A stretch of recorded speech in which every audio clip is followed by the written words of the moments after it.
Winston Groom, author of Forrest Gump, says that Bill Boggs and his friend Spike the Wonder Dog unleash comedic wizardry in this madcap, highly entertaining satiric novel.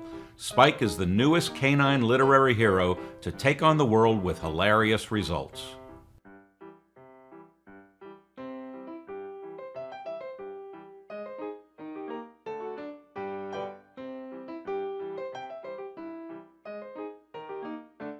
Bill, you there, buddy? He's doing something. I'm here. I'm here. Hey, bud, how are you? I love that thing on the wall you have behind your left shoulder. That's a mattress. Left, right? What is that thing on the wall? That is I'm down in Palm Beach, and my beloved Jane sold her New York apartment when we moved in together 10 years ago, and she took a small part of the proceeds and bought this apartment in Palm Beach. It's really a great life. Anyway, we moved into the apartment, and there's this big wall back here, right? So I'll fill this out a little bit so you can turn and see. So we knew we were going to put something on the wall because it's a pretty wide wall, and we were just wandering around in Lake Worth across the intercoastal, and we went into one of these antique stores, and there in the back room is this work of art. And as soon as I saw it, I thought, oh my God, that'll fit right on the wall. If I can talk her into this, we'll avoid buying some cheap, made in China art or something like that. So I said, take a look at this. And what it is, it's a box spring from a mattress.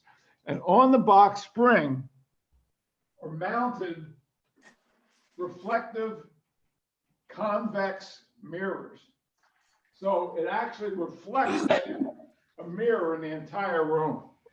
And it's a one-of-a-kind piece. It's not expensive. I mean, but maybe you would call it folk art or something like that. But that's what it is. It looks like it goes beautifully on that wall. Pardon me? Eric, introduce our friend. Let me introduce Bill a little bit. Bill, before I introduce you, we are recording this session. Good. Is it okay with you? We post it on YouTube. Yeah, absolutely. We Okay. can if you give me a link, in addition to putting it on YouTube, I'll put it on my YouTube channel, BillBoggsTV, which Okay. has a lot of stuff I like to keep adding things to that. Sure. So that's good. I'll get that to you, Arnold. Bill and I met back in high school. Right. He was one of the leaders in the school, was always somebody that you looked up to and admired. You knew he was going to go places, and he's made it. I don't know how many of you, I told you again, look at YouTube and see the interviews he did. I've got a list, probably 100 people that I saw, and I wrote down, I made the list, 2 pages of it. And there's some pretty darn good interviews. Bill has done a very nice job, and I'm going to just let Bill go ahead and tell you his story a little bit. Okay. Well, first, Eric, thank you very much for inviting me. We haven't seen each other, I don't think, since 1958. So, a couple of years went by there. And also, I love Ambler. The times I've been out in that part of the county, it's just, I love the downtown area, the walking area in Ambler. Well, so Eric, thank you for the introduction. Essentially, what I'd like to do is tell you a little bit about how I made my childhood dream come true. When I was about 5 years old, my parents, for whatever reason, we lived in a row house in Frankfurt before moving to Mayfair. Must have had a couple of extra dollars, and they bought their little boy a radio. And this was really the most seminal experience in my life. It just changed my world. I would lie in bed at night, listening to it. And this was radio when there were comedy shows on the radio, dramatic shows on the radio, game shows on the radio. This is 1946, well before television, before commercial television.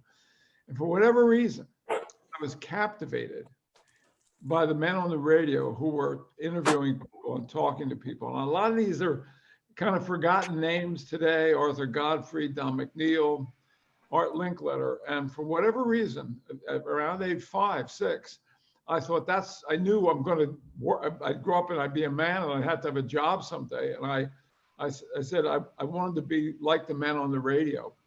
So I am one of those extraordinarily lucky, blessed people who, with probably some help from a higher power and luck, a lot of hard work, being able to reinvent myself, made that childhood dream come true. I grew up and I became a talk show host, a little bit of a bio.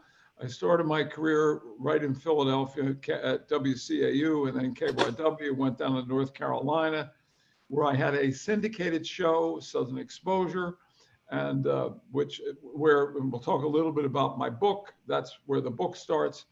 And then went up to New York for 13 years. I did Midday Live, 90-minute live interview show at a time when the local shows had not been yet eclipsed by like Regis and Kathy Lee and stuff like that, and had major league guests come by to promote their movies and books and stuff like that. After 13 years, and while doing that, I for the production company, produced a show called Comedy Tonight, which I host. Was the first show in the history of television that just had stand-up comedians. I did a weekend show. We produced music shows with Bobby Short, Frank Zappa, Mink DeVille. And after 13 years of Midday, I dropped that. And since then, some of the things I've done, I've spent 10 years on the Food Network. There are clips of all this stuff on BillBoggsTV on YouTube, which is free. Subscribe. And I was executive producer of everybody's favorite screaming talk show, the Morton Downey Jr. Show, and worked for Showtime covering boxing, a couple shows on the Travel Channel. And the last television show that I hosted was for the AARP, was from my generation. And all this essentially started for me at Lincoln High School in Northeast Philadelphia. And one of the things that I think is extremely important that helped me enormously was I had good parents, an excellent education. I went from Lincoln to Penn. Of course, it was much easier to get in then. I'm sure I couldn't even qualify for a community college now, but I was somehow able to get into Penn. And something about my childhood, and this is something I want to share here, something about my childhood and my parents and my experience in school developed an enormous confidence in me, that I had confidence. I don't mean cocky confidence. I got a part of me that's as insecure as anybody on the panel here, I assure you. But confidence that if I were approaching something within my skill set, that I could attempt to do it. So I really believe in letting children know that they can have a dream and that they can manifest that dream, that it's possible to make those dreams come true, which I was lucky enough to do. At the same time, I think as a parent, based on my experience with interviewing people and my own friends who now have, some of my younger friends have children and grandchildren, not to overpraise children. You know, the children are going to fail. They're going to fail in life. They're going to be shocked by stuff in life. It's really important to let them know that. And when they do something right, praise them. But when they're screwing up, let them know that they're screwing up, and don't give them a trophy for striking out 3 times in a baseball game.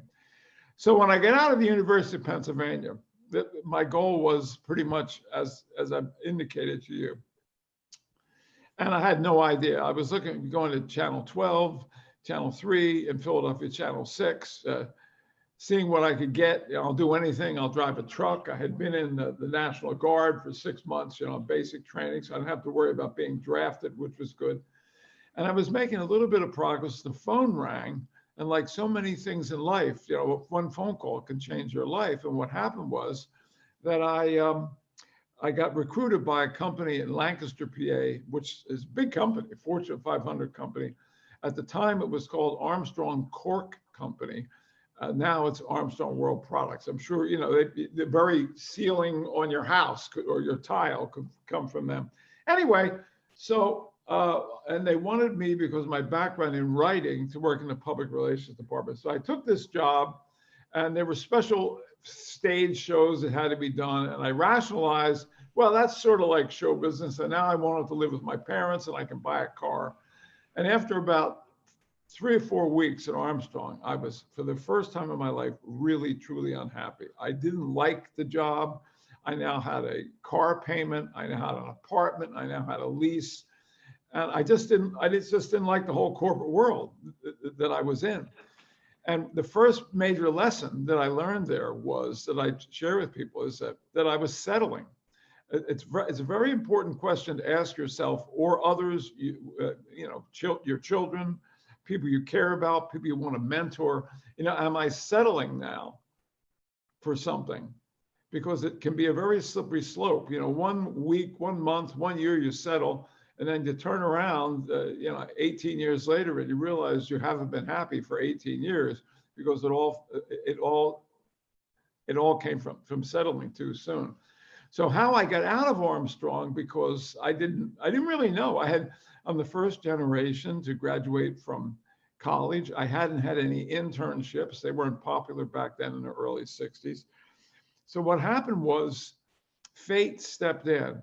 And really the second lesson that I like to share is that there are times in life when you truly can have an epiphany, when you can have, like the French call it a coup de foudre, a bolt of lightning. And you can either take advantage of that, or you can be a person who said, I once really had a good idea, but not make it happen. So the epiphany that I had was this. I was walking down the hall on the way to the men's room at Armstrong on another really, really boring day. And two of my colleagues, guys I liked a lot, they were very funny guys. In fact, one of them I had known from working in Ocean City, who came down, was working in Armstrong at my suggestion because he had been working for Alan Funt, mechanic camera, for $100 a week and had 2 children and couldn't afford them. I said, come down here, make some money and see what you want to do. Anyway, he and a coworker were doing a comedy routine. Now, these days in show business, there really isn't any premier comedy routine. But back then, in the late 60s, well, Martin and Lewis had been retired for 10 years. And you had Rowan and Martin. You could still see Abbott and Costello. You could still see Laurel and Hardy. Stiller and Mira, Ben Stiller's mother and father, had a comedy team. Mike Nichols and Elaine May. There were many, many comedy teams doing sketch comedy, like you see on Saturday Night Live, 2 characters doing comedy. And that's what these men had written. They were doing a routine for a couple secretaries, and something about it intrigued me. So I stopped and watched. And when it was over, I said, what is that? And they said, we hate our jobs more than you do. We're just writing these comedy routines. I said, do another one. And they started into this routine about a toll taker on the Pennsylvania Turnpike. And the language was funny. The timing was good. And I had always been interested in comedy at Lincoln High School, which had a huge effect on me. As Eric indicated, I was in a comedy team with my late friend, John Helsel. At Penn, I was in a comedy. So I love comedy. In fact, the book that we're going to talk about later is like 285 pages of comedy writing. So in the middle of this routine about the toll taker, I had this blinding revelation, this epiphany. We'll quit our jobs. We'll go into show business. I'll be their agent, and we'll get out of Armstrong. And 6 months later, those 2 guys, thanks to my work on their behalf and their amazing talent, made their national television debut 6 months later on the Merv Griffin Show. And after that show, we had a deal with Merv Griffin, which would be like being on the Ellen DeGeneres show. These days, it's a very popular daytime talk show. Merv said, I like your material so much, Tom and Jay, that I'd like to essentially offer you 2 more appearances. So we had that in the bag. We all went back and we quit our jobs at Armstrong. And that's how I got into show business. So for 3 years, so the lesson there is when you have this coup de foudre, follow it. Don't be a person who said, I once had a really good idea. So for 3 years, now I'm in show business. I'm having a great time. Remember though, my dream is to have my own show someday, but I'm not really thinking about that.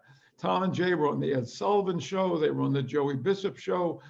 They were doing extremely, we made more money, the three of us, the first year in show business because of their writing and their performing ability than we had collectively at Armstrong. So we were doing very well. And about 3 years in, I was set to move to California because I knew, we knew, excuse me, that, the heart of show business, the heart of comedy writing, television is really evolving to California by 1969. And I was home for Thanksgiving because I've been doing a lot of traveling on the road with the team. Was named Patchett and Tarsus, Tom Patchett and Jay Tarsus.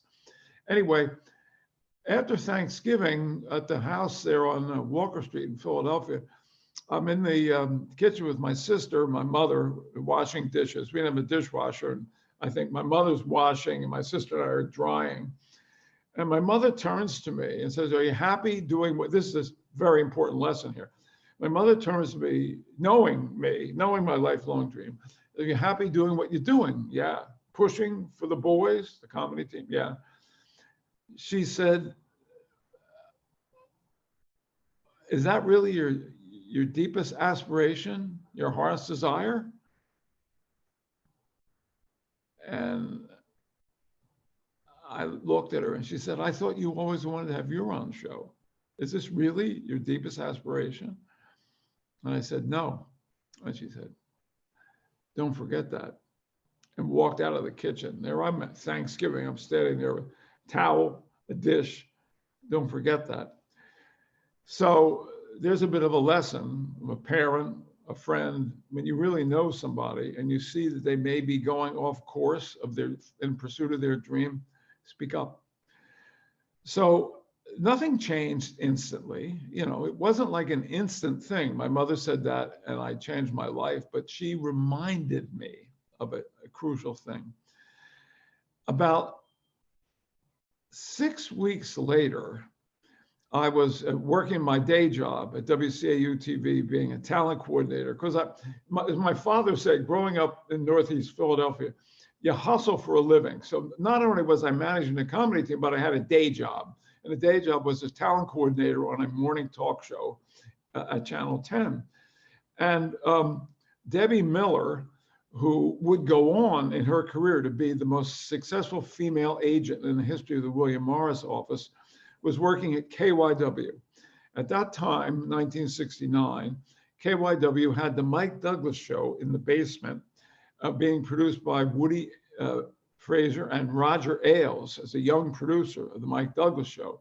On the second floor, Tom Snyder did a show called Contact. Well, and Debbie Miller worked for Mike Douglas. And Tom Snyder was set to move to California to do a show out there. So they had this open space on Channel 3 at 9 in the morning. They took Debbie off of I like working with a camera like this. You can do stuff here you can't do on time. They took Debbie off of the Mike Douglas show and gave her the objective of creating a morning talk show, finding a host and creating a morning talk show, staffing a morning talk show. So because Tom and Jay, the comedy team, had been on the Douglas show 3 times, she met me. She saw that I was this hotshot manager who helped launch this team. And there was an article in the Philadelphia Inquirer about Northeast Philadelphia guy launches comedy team, because these guys were breaking national, right? So Debbie Miller calls me and takes me to lunch at the Marriott Hotel there on City Line Avenue, and makes me a big offer. She says, look, I know you're managing the comedy team. This will not affect that. I'm offering you another day job. She says, we're starting a new program to replace Tom Snyder. And we're going to find a host. Then we're going to have 5 people, one of whom will be on every day as a regular. And I'd like you to be my associate producer. You're a talent coordinator here now. I'll upgrade you. You'll be number 2. Then she says to me, I think you have it within you to be a great producer. I'm not bragging. That's what she said to me. I'd like to mentor you. I've been trained by Roger Ailes. I've been trained by Woody Fraser. And I said, Debbie, thank you, but I'm set to move to California with Tom and Jay. And I got 3 years invested in their career, and I know we're really going to go well.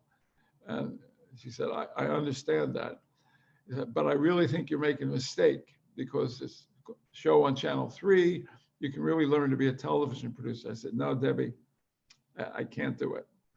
And then she asked me the question that changed my life. She said, okay, I understand that.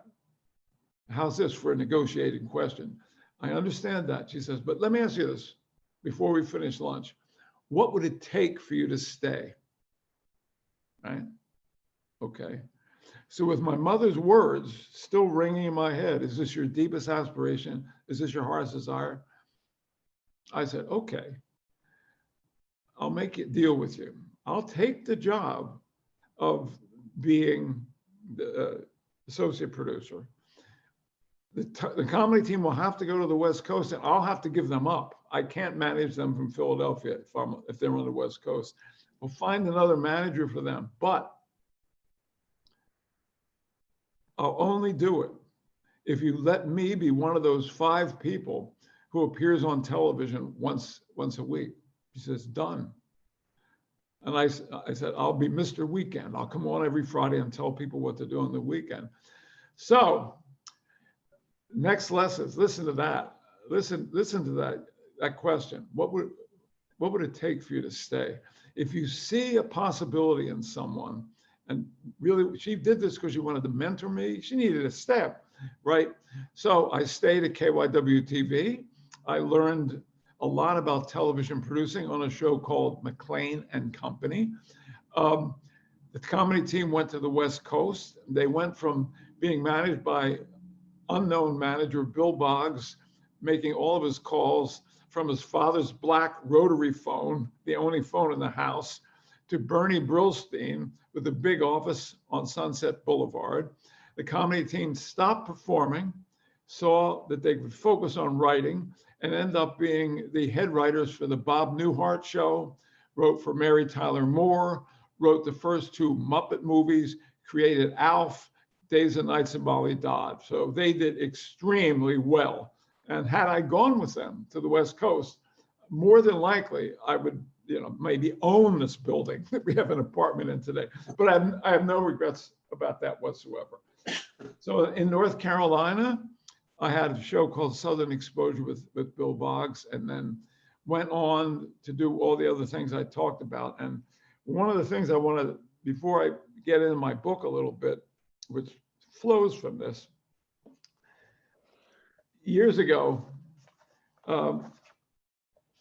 when I interviewed Frank Sinatra, but there's a whole other story and how that came to be. He did his first interview on a talk show with me, and the longest interview of his career. You can see a little bit of it on BillBoggsTV. I got to know him, and one day, and every once in a while, I get a note that when he was in New York, he got up so late that my show came on at that point at 1 o'clock in the afternoon. I was like the Today Show for him. I would get a note, and one thing led to another. And I ran into him at an event, and he wanted to know all about Yitzhak Rabin, the former prime minister of Israel, who had been on. Are you signaling me? No, I'm scratching my head. Scratch. Right. That might be the old Lincoln High School Malay sign there. Anyway, one thing led to another. Sinatra was disappointed that I really didn't know more about Yitzhak, what had motivated Yitzhak Rabin. He didn't want to know about the politics of Israel. He was interested in, he said, look, in that country of Israel, all those tough men and women, why did this guy rise to the top? And I had no answer. And so he said, you should keep a journal. You're meeting great people every day. This is paraphrasing. And in the beginning of my career, while I was with Tommy Dorsey, I'd take notes, Buddy Rich and stuff like that. So I actually, for years, have been keeping a journal of people I've met and what I've learned from them. That actually led to a book I wrote in 2008 called, I'll show it to you. Whoops, that's not good. I just spilled my drink all over. We'll have to blot that up when we're finished. Successful people reveal how they made it to the top. Here are some of the things over the years I've learned from these people. To make sure I don't, my speaker hopefully is waterproof. Just a minute, just a second. All right. Okay, David Brenner. Bill, you can live your life two ways, the pain of discipline or the pain of regret. When all is said and done, I want to be able to say, I've had a career and a life of discipline and not regret. Whoopi Goldberg. Whoopi started a career as a street performer in San Francisco. Whoopi, you know, how did it all happen? I mean, a street performer, they're annoying. You walk by them, you think you got to give them money. He said, look, I didn't know. All I wanted to do is say to myself, I'll walk out, take a step onto the pavement and try. I'll just try. Ralph Lauren started selling ties and built that into a multi-million-dollar business. What business ingredient? What was going on in your head that enabled you to do this? He said, because I focused what on most displeased me, I got people to rise to my level of perfection. Or Richard Branson, who dropped out of school to sell records because he was so into music. Remember the original record stores, Virgin Music? I enjoyed taking risks too much to worry about failing. It's a big component of success, of people taking risks and not being afraid to fail in the process of taking risks. Diane von Furstenberg, delegate everything except that which only you can do, right? John McEnroe, my father told me one thing, you're only going to get out of it what you put into it. Joe Torre, Bill, one lesson I learned in my career as a manager, application is the key. What do you mean by that, Joe? Well, if I tell the third base coach, this is a way to do something, and I go over it a couple times, and I come in the next day, and he's not doing it, then he's not applied what I taught him, it's like a waste of my time. Muhammad Ali, anything is possible, Bill, if you're willing to pay the price. Jim Cramer from Mad Money, believe in belief. Believe you can exceed your own level of accomplishment. And I'll wrap it up with Sophia Loren, who's just come back out of 10 years of being inactive, I won't say retirement. And Sophia Loren had one rule to live by. One rule, she told me. I get up in the morning and I say to myself, I'm only going to do things that I approve of today, okay? So that's a little bit of the overview of my career. And the thing that I think connected Eric and me after 62 years was that in May, what a wonderful time that was to release a book. In May, this book, The Adventures of Spike the Wonder Dog, as told to Bill Boggs, with a little warning on the cover, politically incorrect humor, was published by Post Hill Press, long time veteran publishing house. And if this book is not, it's not a memoir and it's not an autobiography, but it's about a dog on a talk show host program in North Carolina who becomes a big star. And the basic fictional idea, it's the second book of fiction I wrote. The first one was actually optioned by Renee Zellweger for a movie that never got made. So it's not like, you know, oh, I just suddenly wanted to do something I'd never done before. Anyway, The Adventures of Spike the Wonder Dog is told to Bill Boggs. Eric, you've spent some time reading the book. Why don't you take over? We'll talk a little bit about it. And I want to encourage, but the Christmas season coming up. Let me tell you, that this is the best work of my life.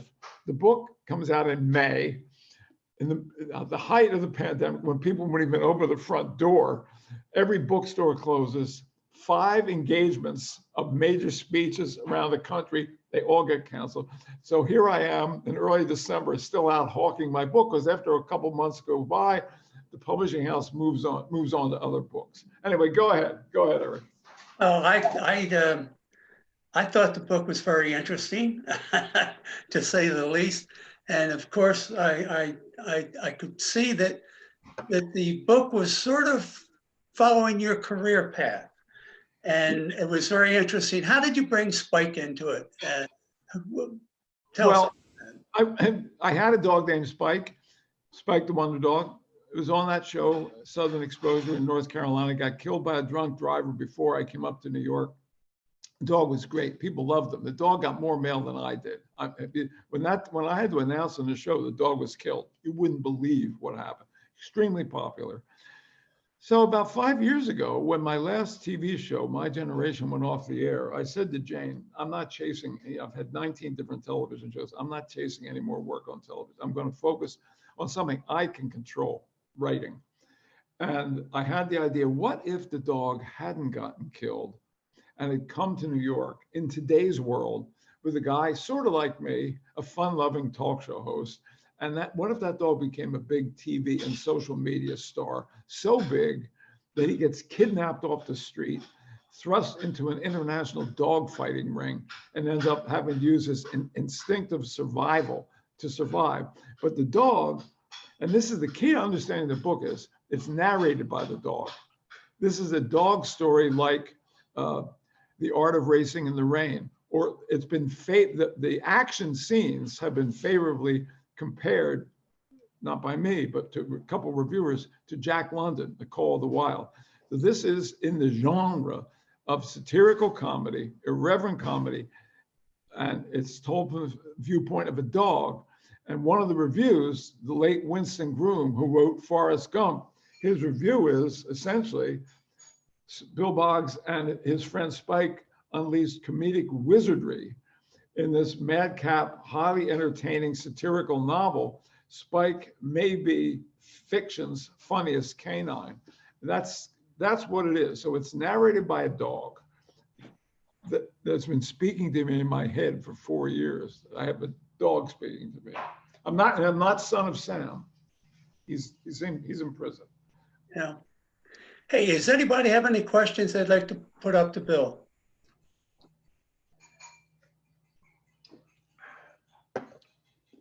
Oh, bunch of silence right now. I noticed that. I did. Yeah. Oh, they're usually a quiet bunch. I have a question. Well, that's because he was so informative. Eric, I have a question. Go ahead. Let me get myself here.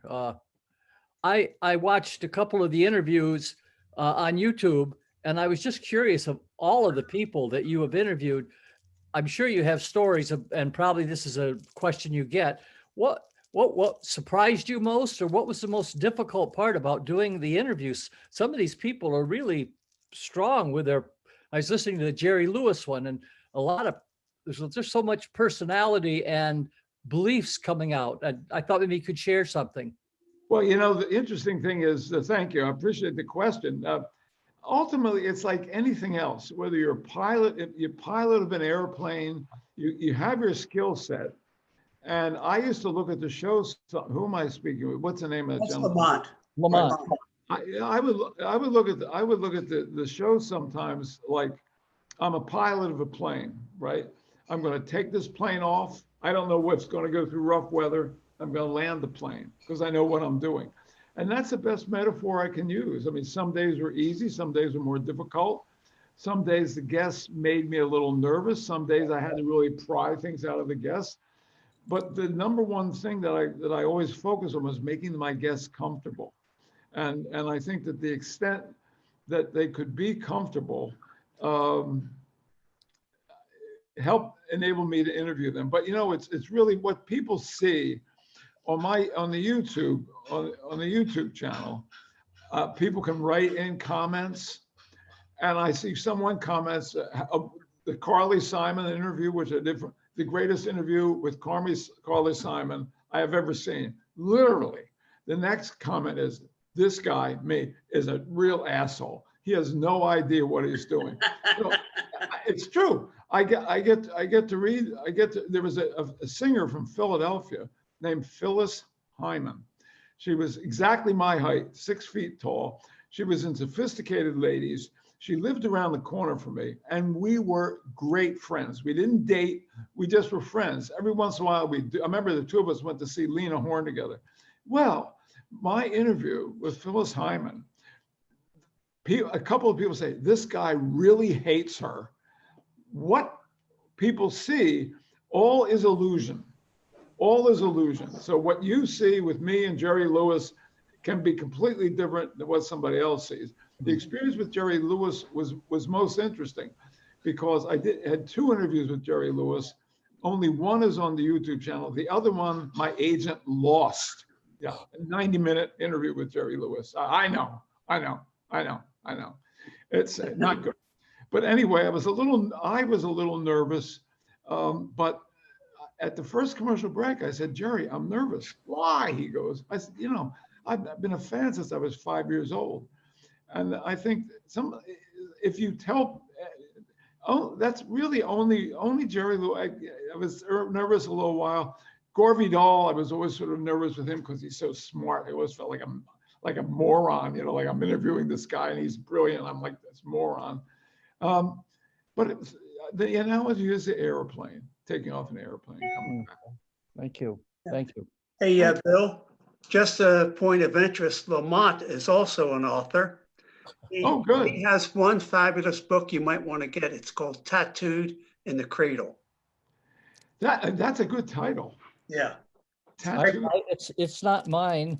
I got it several years ago, wandering around in a bookstore, and came across this book, and it said in the beginning, we're all tattooed in the cradle with the superstitions of the tribe, and that's where I borrowed the quote. I thought it was a great title. And it really is a good. Is that on? What's the book about? I was a hospice chaplain and a family therapist, and it's about spirituality for dying people. Good for you. Thank you. I know my mother died at age 96, 10 years ago. And I was really, really grateful for hospice. Anytime I could speak on behalf of what that did for my mother, because my mother was mentally as sharp at age 96 as she had always been, but her body had just given out. And she ended up having one bad last month of her life where she had to go into a nursing home. And the mind is fine, but my mother said to me, the first day I visited her in a nursing home, she said, I just want to go. I don't want to be here. This is the worst thing that's ever happened to me. And I don't think that there was a road out of the nursing home. And so I said to the nurse, the regular, not the hospice nurse, she was just I said, you're going to talk to my mother. And you may think, oh, she's depressed because she wants to die. I said, my mother has consistently said to me for the last years of her life, I'm ready to go. She had been in an assisted living facility. She wasn't depressed. She got dressed every morning and looked great, but she was ready. She said, I'm old. I'm ready to go. And the nurse, the registered nurse said, maybe if we look at our records over the weekend, come back on Monday, maybe she'd qualify for hospice. And she did. And thus we were able to speed her exit to death so that she didn't have to suffer the indignities of a bedpan and things like that, which she literally said to me about the nursing home, this is the worst thing that's ever happened to me in my life. And like every life, she had some tough shots. So God bless you. Good for you. The quote was from Oliver Wendell Holmes. I'm sorry, what did you say? The quote was from Oliver Wendell Holmes. Tattooed We are all tattoos. Repeat it again. Tattooed in the cradle with the superstitions of the tribe. I got to write that one down. I always have I don't even know if you remember, Eric, but Charles Williams, our principal at Lincoln, always said, if you think of something, write it down. And I've been carrying I have hundreds of these notebooks with my notes in it. Good. Yeah. That's great. Bill, Yes. how do we acquire Spike if we want to? Well, just Amazon. Just type in the name Bill Boggs book on Amazon, and it comes right up. It's available in hardback. It's only $19, right? Hardback, Kindle, and audio version in which I participate. I didn't want to narrate the whole book, but we got a really good narrator, but I do a couple of certain parts of the book. Thank you. I look forward to it. Yeah, it's a good read. Dick, you've been awfully quiet today. You usually have questions coming out both ears. You're muted. He's stunned. He's stunned in the quietness. There we go. There you go. Actually, I was really impressed with the fact that you did what you wanted to do. It took me a little bit longer. I worked for a company for 20 years, and I always wanted to do things, but I was never allowed to do it. And fortunately, they went out of business. And then I started my own company doing the things that I wanted to do. And that was 25 years ago. Yeah, good. And people said, well, why'd you start On Target Consultants? And my answer was, because I finally was able to do what I wanted to do. I didn't have to get permission from somebody else. Yeah, it's like that quote, one door closes, another one opens. Oh, there's one thing I wanted to say when I was doing like the more formal part of my talk. Thank you, Eric. One thing I learned as a talk show host is listen with and this applies to, this could be your next door neighbor, it could be your children, your grandchildren, your spouse, anybody. Listen with the intention of understanding, not immediately responding. Because so many times as someone's talking to you, you know exactly what you're going to say. Take the beat and really listen to them, maybe with a touch of empathy. Listen with the intention of understanding, not immediately responding. You know, Dale Carnegie said something like that. He was talking about one time that he was at a conference and this guy sat down next to him and one word was said and the guy went on and talked for 20 minutes. And he says, I said one word. And at the end of it, the guy commented and wrote a note and said, what a wonderful conversationalist you are. He had only said one word. That's I have a question. Go. Can you guys hear me? Okay. Thanks, Bill. I've so appreciated this time that you're spending with us today. Thank you. My question is, I heard you speaking about, the discipline and that being the choice. And I find with the discipline, there's always a degree of sacrifice. So being in your line of work, where does that sacrifice happen in your mind? Well, thank you, Lisa. You're a realtor. I have a realtor question, but I'm a writer now. Okay, this is what I do. If somebody offers me a job on TV, or if I want to do more podcasts, I can do that. But so the answer there is the discipline is to block out the time to do the work, because it's not like I go in. I'm not a writer. I don't have like Gabe Talese, the writer. He has a big townhouse. He gets up every morning. He gets dressed. He puts on a suit, a tie. He walks to the back of the house and writes for 3 hours. Somehow that's not my life. I've always been a busy guy, so I try to just say I'm blocking out the time. And today, for example, I'm caring for my beloved Jane, who had a little procedure done here. And when she's resting and down, I'll turn off, the phones will be turned off, and I'll just focus on writing for like 2 hours. I believe in deep focus. And deep focus is where you really are not checking your phone. You're not going to be interrupted. I take the phone off the hook.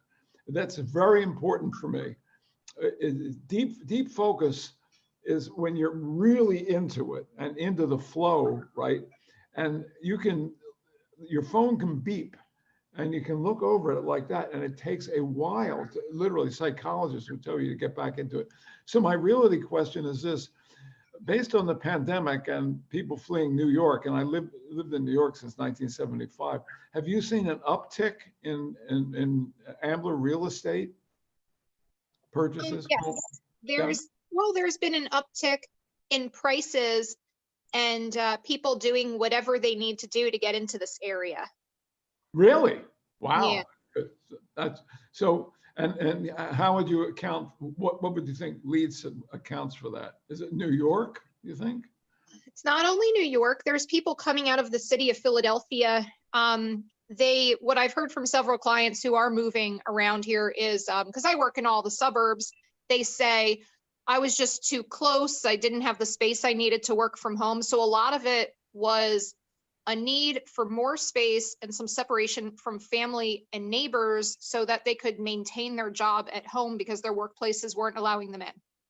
So the majority of it was just now working from home. So, I mean, maybe 10% of my clients this year were from New York, and they just said there was no reason for us to live there and pay the prices anymore. We're remote now. We know that we're remote in the future. So we got out of New York because of the taxes and the cost. So Yeah, the cost of living in New York, Jane and I still maintain an apartment in New York. We're going to be giving it up because our life is essentially between East Hampton, where I have a home, and the Palm Beach pad. And the biggest check we write every month is a New York rent on the apartment. So I don't, Bill, go ahead, Eric. before you go any further, Gate Elise is an Ambler, right? He is from Ambler, Pennsylvania. No, I love Ambler. Yeah. It's beautiful. And that's where Gay lived. That's his family, is Ambler. Yeah. Go. I don't remember what I was saying. I was talking about, that I've always been, the whole time I lived in Manhattan, since 1975, I've always been a Philadelphian observing New York. And people have said, oh, I'm a New York insider, I'm Mr. New York. I've heard all that crap. But I've always looked at it like there was this view among New Yorkers, like this is the only place in the world to be, which is complete and utter nonsense. It doesn't mean that it's not exciting. It doesn't mean that it's filled with restaurants and culture, and it doesn't mean all of that exists. But to take on the view that this is the only place to be, when I went to New York from High Point, I actually had I had a hugely successful show at High Point. It was syndicated in the South. It was just, we beat the Today Show for 3 years. My life was great. I played tennis every day. I lived in a rented house, had property behind me, went running with my dogs. I came up to Manhattan, and people couldn't believe that I had enjoyed myself in North Carolina. Couldn't understand how could that be? And that's an example in the book. I don't know if you've gotten there, Eric, in the book where the woman is interviewing him for Dog World magazine, and she's talking to his master. Of course, but that was only North Carolina. How could that have meant anything? Directly out of that experience. Oh, Jesus. Eventually, I'll just knock over everything. Any other questions for Bill? Might as well ask him while we have him here. Was that a question? I'm sorry, I leaned back. No, I think we've run out of questions, Bill. Good. I've run out of me, so. Yeah, it's really been neat catching up with you again, Bill. It's been a long time, like you said, since 1958. Yeah, Jesus, Eric. You certainly look wonderful. Are you playing any sports these days? You were such a great athlete in high school. No more. I was into very active bike riding, and weekends come, I'd ride 50 miles on Saturday, 50 miles on Saturday and Sunday. And I went out one afternoon with a fellow Rotarian, and we ran into some trouble on the trail, and he ran into some mud, fell in front of me. I put on my brakes real hard and went over the handlebars, busted my collarbone. And my wife has not let me on the bike since then.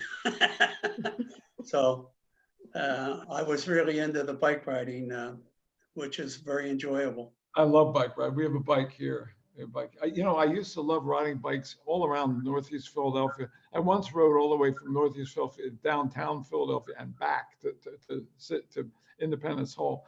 But now, as I've gotten older, I'm more fearful of traffic. I don't like, in fact, I won't ride on the road if I know traffic's behind me. I have to ride toward traffic. I wasn't like that at all. We have so many bike trails that are not on the road, And along the Schuylkill River, along the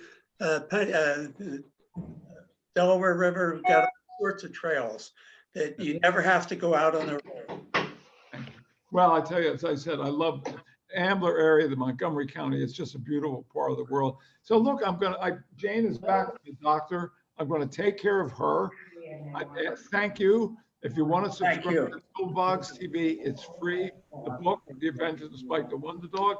And I'll be happy to come back sometime, although I think you've had enough of me for quite a while. No, you're come back, fantastic. Come back. Yeah. Yeah, thank you. Yes, Yeah. it was phenomenal. Thank you. Great. Good health. Stay careful. Stay Thank you careful. so Stay much. safe. Oh, wait, I have one other thing. Eric, are you there? Where's Yeah, I'm Eric? here. I'm Eric, here. still wearing the Lincoln High School ring. Are you really? The only, And this watch, a graduation present from my father. oh my gosh. I only wear this out, but the ring, when I put this on,